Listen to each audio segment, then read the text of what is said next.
The last point, and quickly we'll conclude. Did the Treaty of Hudaybiyyah include women who would leave Mecca and join Muslims, or it only included men?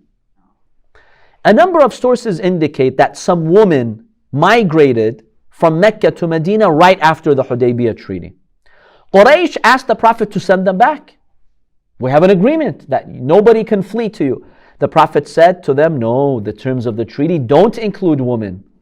We only agreed that men would be sent back. And in fact, in the text of the treaty, when the Prophet made the agreement with Suhail, this was the text. عَلَىٰ أَلَّا يَأْتِيكَ مِنْ رَجُلٍ وَإِنْ كَانَ عَلَىٰ دِينِكَ إِلَّا رَدَدْتَهُ إِلَيْنَا. Suhail said to the Prophet that no man comes to you and he's become Muslim except that you have to send him back. So Suhail said no man. The Prophet said, you said it, not me. Man does not include woman. Sorry. The Prophet got very technical with this treaty. So some women migrated, and the Prophet told Quraysh that, no, I'm not violating. Look at the treaty. They gave up. They're like, okay, it says in the treaty, no man, fine. Some of the women who migrated was Sabi'a bint al-Harith al-Aslamiyya. After the Treaty of Hudaybiyyah, right after the treaty, she came as a Muslim. And the Prophet was even still in Hudaybiyyah. He did not even go back to Medina yet.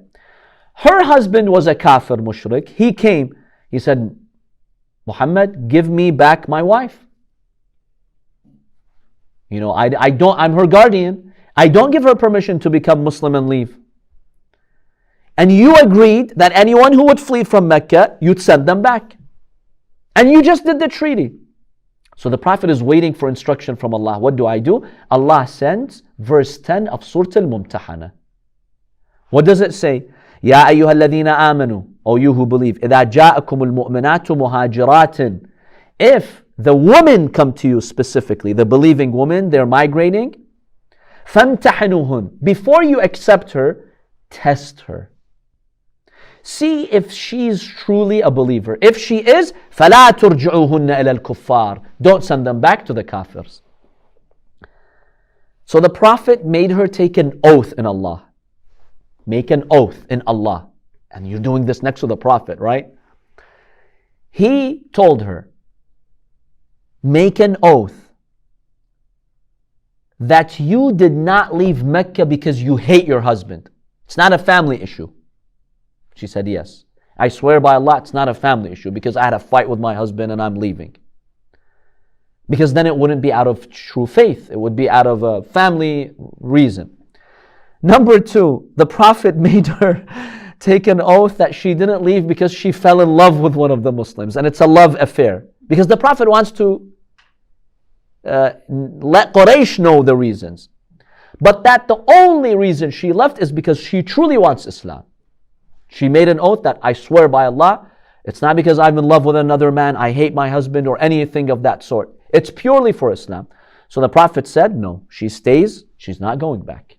And the treaty doesn't include women, sorry. They just had to accept that. Now, not sure if I should say this. Basically, okay, fine, I'll say it. Basically what happened is the Prophet gave her husband her dowry, right? The dowry that he had given her. Okay, if you consider it a financial loss, we'll give you the dowry, and whatever you spent on her, I'll guarantee it for you. Then after that, Umar ibn al-Khattab married her. So I'm not sure how much she gained that day. In any case, that's the first lady. The second lady was Arwa bint Rabi'a ibn al-Harith ibn Abdul Muttalib. She also fled to the Prophet sallallahu alaihi wasallam, and the Prophet let her stay with the Muslims, and he didn't send her back to Mecca. Another lady was Umayma bint Bishr. Another lady was Kulthum bint Uqba. And so basically, there are a number of women that migrated from Mecca to Medina, and the pact that the Prophet made with the mushriks, the truce, did not include them. Do we have any women who were supposedly Muslim, they defected and they went to Shirk? Yes. One of them was Hakam, the daughter of Abu Sufyan. Initially she had basically embraced Islam, then she went back to Shirk. Another lady who defected was the wife of Umar ibn al-Khattab. And basically, she left Islam and she went back to Mecca.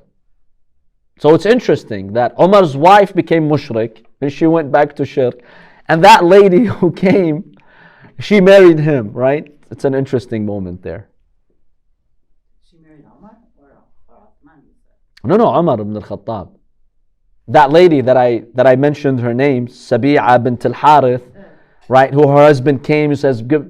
So she stayed, she married Umar after that. You said Uthman, didn't you? Did I say Uthman? Yeah. No, Umar. Yeah, she married Umar ibn al-Khattab. And interestingly, the wife of Umar, one of the wives of Umar, she became a mushrik and she went back to Mecca. Yeah, so interesting things happened. Any final question? So we have concluded the Treaty of Hudaibiyyah and examined many aspects of it. There are a lot more that we didn't cover, but for the sake of the course, we just focus on the most important events. Inshallah, in our next class, we will examine the aftermath of Hudaybiyyah, how the Prophet returned to Medina, and why this pact, even though Muslims didn't enter Mecca, why was it a victory for Islam? Inshallah, we'll examine that later. وصلى الله على سيدنا محمد وآله الطيبين الطاهرين.